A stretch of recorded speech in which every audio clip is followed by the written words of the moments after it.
Hello students, today we are going to start our lecture number 3 of trigonometry.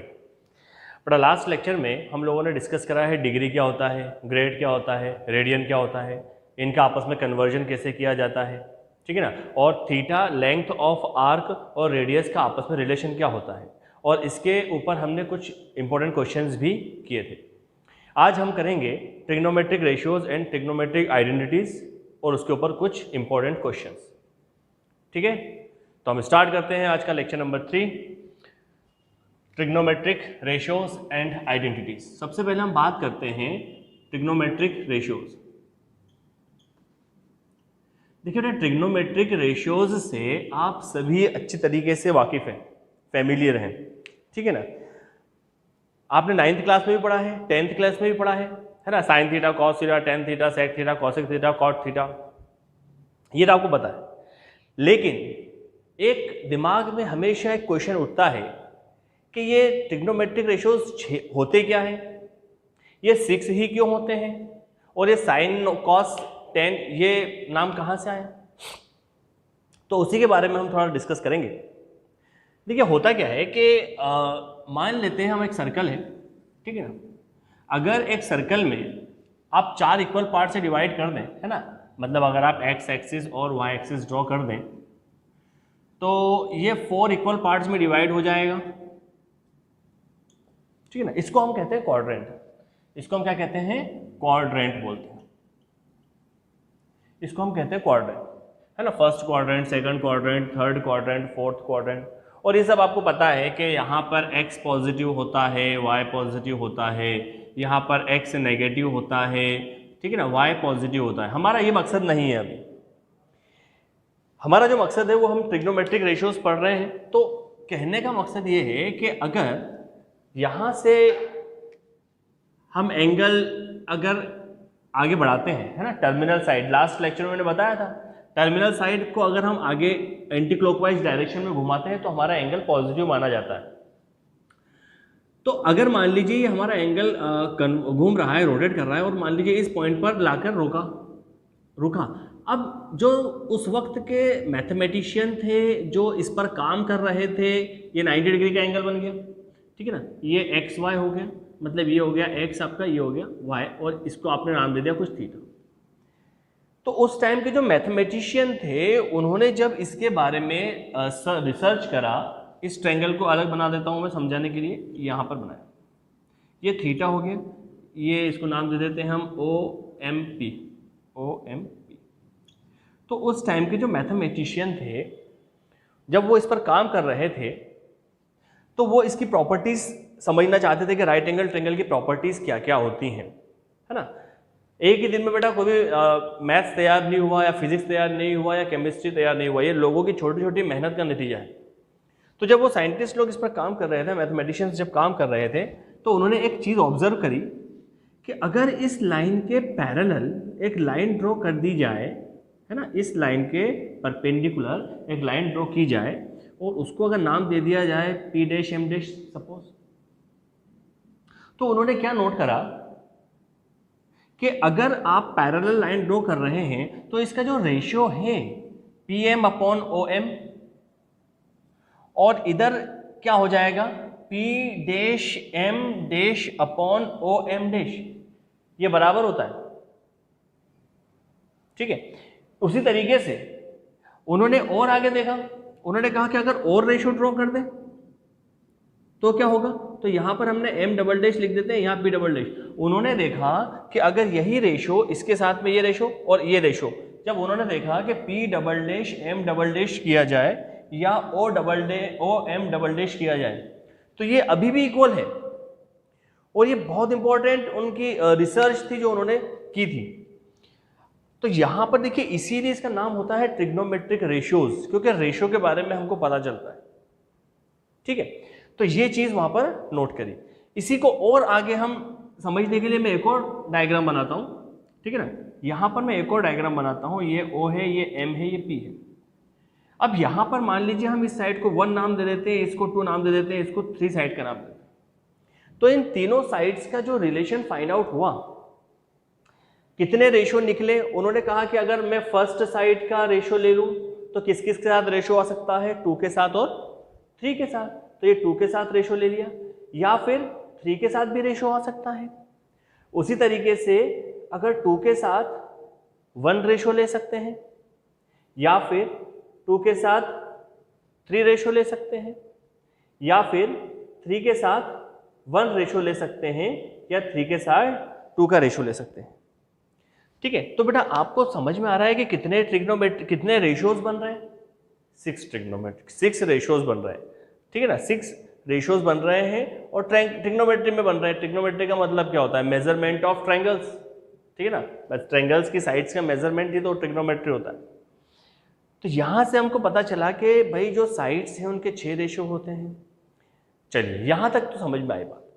अब सवाल ये उठता है कि इसको अब कुछ आइडेंटिफाई भी तो करना था, कुछ नाम ऐसा देना था जिसको हम देखकर समझ जाएं, है ना। तो ये हम जानते हैं कि इसको हम बोलते हैं जनरली पी बोलते हैं, परपेंडिकुलर। इसको हम बोलते हैं बेस, ठीक है ना, और इसको हम बोलते हैं हाइपोटेन्यूज। ये बेटा आप लोगों ने अच्छे से पढ़ा होगा, ठीक है ना, 9th में भी पढ़ा है आपने ट्रिग्नोमेट्री, 10th में भी पढ़ा है। तो अब सवाल उठता है कि भाई रेशियो तो दे दिए, तो अब हमने ये कहा कि भाई एक काम करो, इन रेशियो को आइडेंटिफाई करने के लिए इसको कुछ नेमिंग कर दो। तो उन्होंने इसका नाम दे दिया साइन थीटा। तो उन्होंने कहा कि अब से परपेंडिकुलर और हाइपोटेनियस का जो भी रिलेशन होगा, अब से हम उसको साइन थीटा बोलेंगे। एक्चुअली में ये होता है SINE, है ना, लेकिन उसका शॉर्ट फॉर्म हम साइन थीटा ही याद रखते हैं, है ना। साइन थीटा कोसाइन होता है, टेंजेंट होता है, को टेंजेंट होता है, लेकिन हम शॉर्ट फॉर्म से याद रखते हैं साइन थीटा। उसी तरीके से उन्होंने कहा कि भाई अब से अगर बेस और हाइपोटेनियस का जो भी रेशियो होगा, बेस और हाइपोटेनियस का जो भी रेशियो होगा, उसको अब हम नाम देंगे कॉस थीटा। देखिए जो नेमिंग है ये कुछ भी मतलब रेंडमली नाम दिए हुए हैं, उनको जो अच्छा लगा उस समय वो उन्होंने नाम दिया, इसके पीछे और कोई लॉजिक नहीं है, ठीक है ना। अगर वो उस समय और कुछ नाम दे देते तो हम आज वो पढ़ते हो, ठीक है।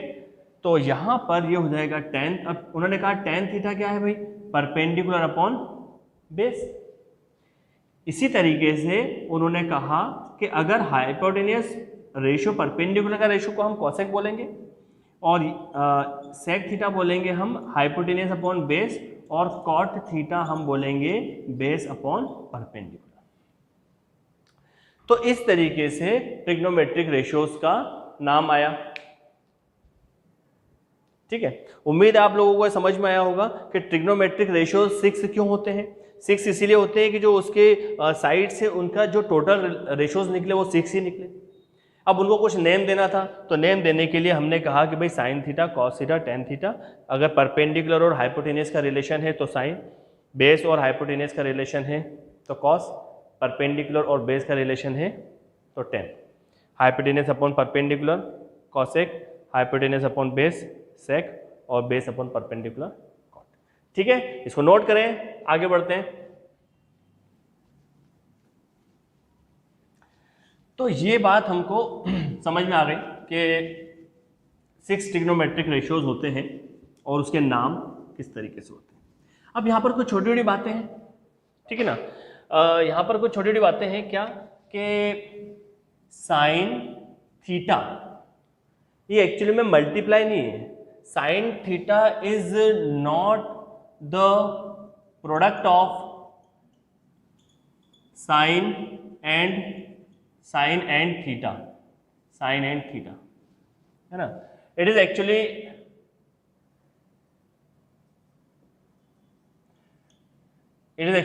read as sine of angle theta, sine of angle theta. इसको हम इस तरीके से पढ़ते हैं, साइन ऑफ एंगल थीटा, ठीक है ना। तो कोई कंफ्यूजन नहीं कि भाई साइन क्या ये दोनों प्रोडक्ट में होते हैं, नहीं, इसको ये साथ में पढ़ा जाता है। इसको हम बोलते हैं sine of angle theta, theta का साइन। तो ये बात एक बात आपको नोट रखना है। दूसरी बात ये है कि जो ट्रिग्नोमेट्रिक रेशियोज होता है वो पॉजिटिव भी हो सकता है, नेगेटिव भी हो सकता है, ठीक है। ये बात हम अभी नेक्स्ट लेक्चर में समझेंगे कि पॉजिटिव कब होगा। आपको बोलेंगे हम कि कॉस जो है सेकंड क्वाड्रेंट में नेगेटिव है, थर्ड में पॉजिटिव है, थर्ड में नेगेटिव है, फोर्थ में पॉजिटिव है, तो हम बताएंगे किस तरीके से वो होता है। तो अभी आप एक पॉइंट याद रखें कि ट्रिग्नोमेट्रिक रेशियोज में be positive and negative according to quadrants, है ना। क्वाड्रेंट्स अभी समझाया मैंने आपको, क्वाड्रेंट 4 होते हैं ना, फर्स्ट, सेकंड, थर्ड और फोर्थ। तो ये 2 बातें हो गई, ठीक है। अब इसके बाद हम आते हैं ट्रिग्नोमेट्रिक आइडेंटिटीज के ऊपर। बेटा ये तो रेशियोज की बात हो गई, है ना। अब हम आते हैं ट्रिग्नोमेट्रिक आइडेंटिटीज के बारे में। तो अब हम बात करेंगे ट्रिग्नोमेट्रिक आइडेंटिटीज, ठीक है ना। क्या होता है trigonometric identities?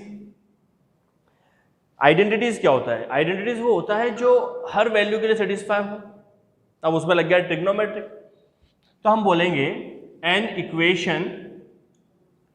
Equation involving trigonometric ratios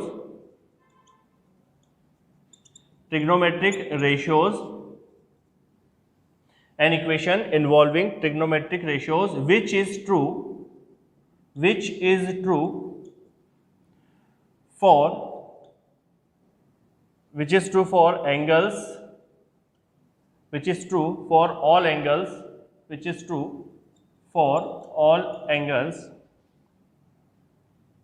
where trigonometric ratios are defined. चलिए, ये तो एक डेफिनेशन बताई मैंने आपको, इस पर हम बात करेंगे। तो ट्रिग्नोमेट्रिक आइडेंटिटीज क्या होती है? ट्रिग्नोमेट्रिक आइडेंटिटीज वो होती है जिसमें वो इक्वेशन होती है जिसमें ट्रिग्नोमेट्रिक रेशियोज इन्वॉल्व हो और वो सारे एंगल्स पे डिफाइन करना जरूरी है। तो ये होती है definition trigonometric equations, trigonometric identities की, ठीक है। चलिए थोड़ा सा इधर बात करते हैं, है ना। इधर दिख रहा है आपको? हाँ, ठीक है।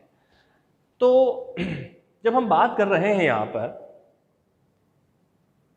तो देखिए अभी हमने पढ़ा है कि भाई साइन थीटा होता है परपेंडिकुलर अपॉन हाइपोटेनियस और कॉसेक थीटा होता है hypotenuse upon perpendicular.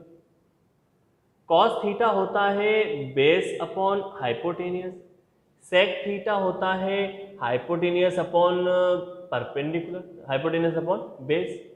Ten theta होता है परपेंडिकुलर अपॉन बेस और कॉट थीटा होता है, ये आपने 10th में भी पढ़ा।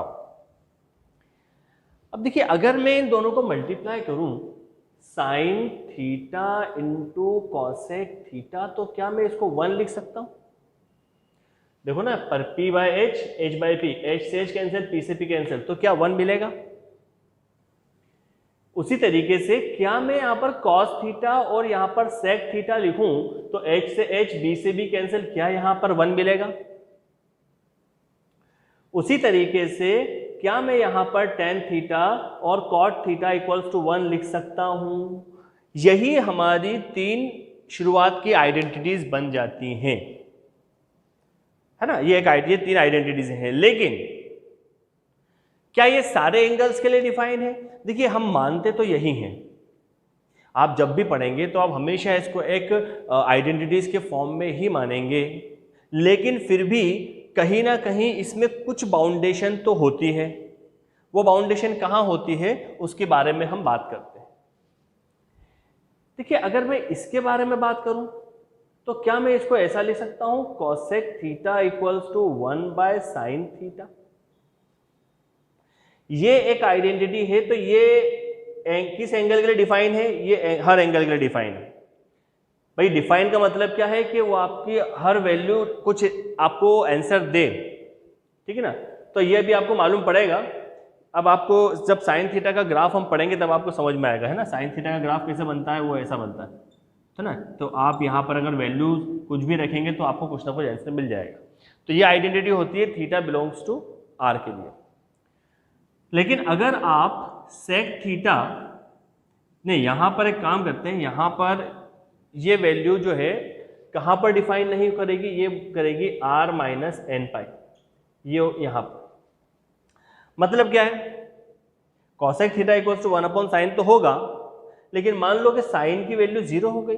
साइन 0 कितना होता है, 0। भाई साइन 0 कितना होता है, 0, तो 1/0 तो नॉट डिफाइन होता है। ठीक, उसी तरीके से साइन पाई क्या होता है, 0, नॉट डिफाइन। उसी तरीके से 2 पाई कितना होता है, 0। तो हमने क्या करा, हमने कहा कि भाई ऑल रियल नंबर्स तो हैं, लेकिन उसमें से आप वो नंबर हटा दो जिसमें 0 बन रहा है। तो हमने कहा कि ठीक है, n बिलोंग्स टू इंटीजर। उसके बाद जैसे सेक थीटा लिखा, अब सेक थीटा की आइडेंटिटी क्या बन जाती है, ये हम जानते हैं 1/cos थीटा, है ना। ये भी आइडेंटिटी है, लेकिन हम बहुत डिटेल में जा रहे हैं। आपको तो ये याद रखना है, सिर्फ जनरली आपको कोई प्रॉब्लम नहीं आती है, लेकिन मैं आपको बता रहा हूं, पता हमें सब होना चाहिए। मानते तो हम इन्हीं को हैं आइडेंटिटीज, और कभी कोई प्रॉब्लम आती भी नहीं है, लेकिन हमको पता होना चाहिए कि आखिर इसमें कुछ बाउंडेशन है तो कहाँ है। तो यहां पर अब देखिए, थीटा जो है कॉस थीटा 0 कहाँ पर होता है, कॉस थीटा 0 होता है 90 के मल्टीपल्स पे। कॉस 90 की वैल्यू कितनी होती है, 0। जब अभी आप टेबल पढ़ेंगे, ग्राफ्स पढ़ेंगे, आपको सब समझ में आएगा, ठीक है ना। तो यहां पर हम बोलेंगे कि ऑल रियल नंबर्स तो हैं, लेकिन उसमें से कहाँ माइनस करना है, 2n + 1 π/2 where n belongs to integer. और उसी तरीके से आपको मिला cot theta equals to 1/tan theta, और ये कहाँ पर 0 होता है, n पाई पे, where n belongs to integer.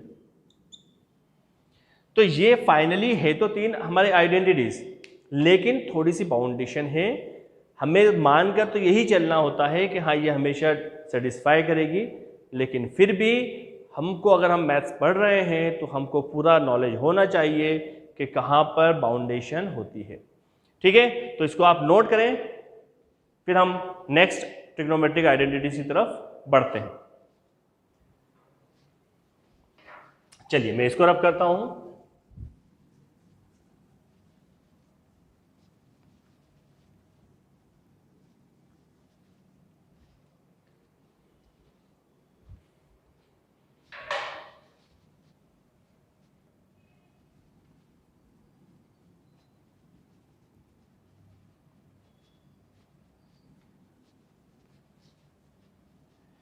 हाँ, तो अब हम आते हैं नेक्स्ट आइडेंटिटीज की तरफ। अब बहुत फेमस आइडेंटिटीज हैं, ठीक है ना। 3 आइडेंटिटीज तो ये हो गई, है ना, 1 2 3, ये 3 आइडेंटिटीज हो गई, ये फर्स्ट आइडेंटिटी, सेकंड और थर्ड।